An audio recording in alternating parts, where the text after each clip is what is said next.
તો ન માત્ર ગાંધીનગર પણ રાજકોટમાં પણ અસહ્ય ગરમીથી લોકો ત્રાહિમામ પુકારી ઉઠ્યા છે।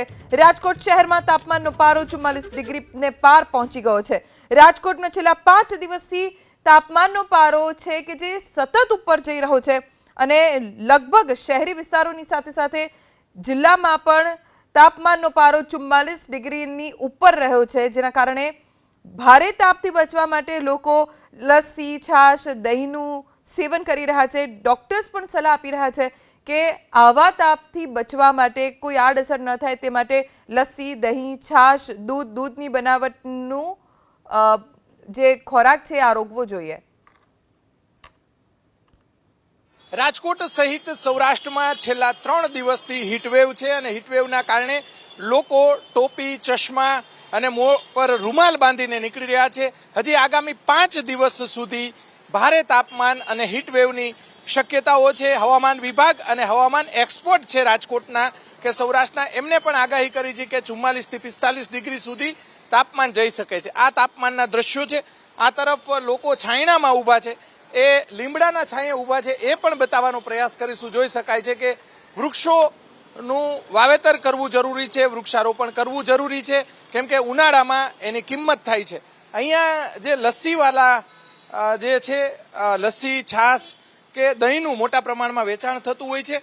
અત્યારે જોઈ શકાય છે કે ઘરાગી છે। અહીંયા જે લસ્સી પીવા આવેલા નાગરિકો, રાજકોટના લોકો આપણી સાથે છે। ભાઈ, શું કહેશો, કેવું તાપમાન?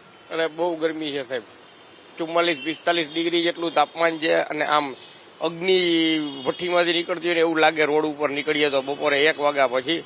અને વડીલો અને બાળકોએ તો બહુ ધ્યાન રાખવાની જરૂર છે અને આ લસ્સી ને છાશ ને એવું જ અત્યારે પીવાનું મન થાય રાખે છે। ચોક્કસ, સામાન્ય રીતે ગ્રામ્ય વિસ્તારમાં લોકો છાશ વધુ પીતા હોય છે। હવે શહેરી વિસ્તારમાં પણ ખૂબ સારી ક્વોલિટીની છાશ મળતી હોય છે। તમે શું કહેશો, કેવું તાપમાન? તમે હમણાં કહેતા હતા કે હું આમથી આવતો હતો। ગરમી છે, ગરમી બહુ છે। છાશ વાળાની જાય લસ્સી બસી પીએ તો કંઈક ઠંડક થાય એમ। તમે હમણાં કહેતા હતા કે હું આમ સોખડા બાજુથી આવતો હતો તો બેભાન બહુ ગરમી, બપોરે તો 1 થી 4 માં નીકળાય જ નહીં કે બાઇકમાં થાય જ ને તકલીફ। હા, સ્કૂટરમાં આપણે અત્યારે ચક્કર આવી જાય ભાઈ, ગરમી જેવી છે।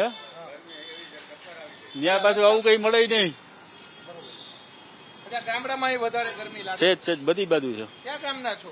અમે પીપળિયા સુપર આમ આવતા હશો? હા હા હા હા, રાજકોટમાં તો બધું મળી જાય, આપણે ઠંડુ પીવાનું અંતે એ બાજુ કઈ હોય નહીં, ગરમી બહુ છે। ગામડામાં છાશ તો મળી જાય? મળી જાય, હા છાશ મળે ને? મળી જાય, હા છાશ તો મળી જાય। ચોક્કસ। અહીંયા જે વેપારી આપણી સાથે છે, દાદા તમે શું કહેશો, કેવું વેચાણ અત્યારે વધ્યું છે? કઈ વેચાણ? અરે અત્યારે તો વેચાણ હાઈફાઈ હોય, અત્યારે સારામાં સારું વેચાણ હોય। લસ્સી, છાશ, લોકો છાશ પીવા લાઈનમાં ઊભી જાય, સારું છે વેચાણ।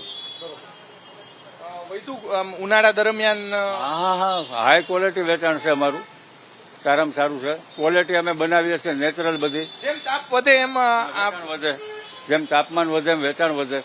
પછી ક્વોલિટી અમે હાઈફાઈ બનાવીએ છીએ, નેચરલ બધી નેચરલ ક્વોલિટી બનાવીએ છીએ।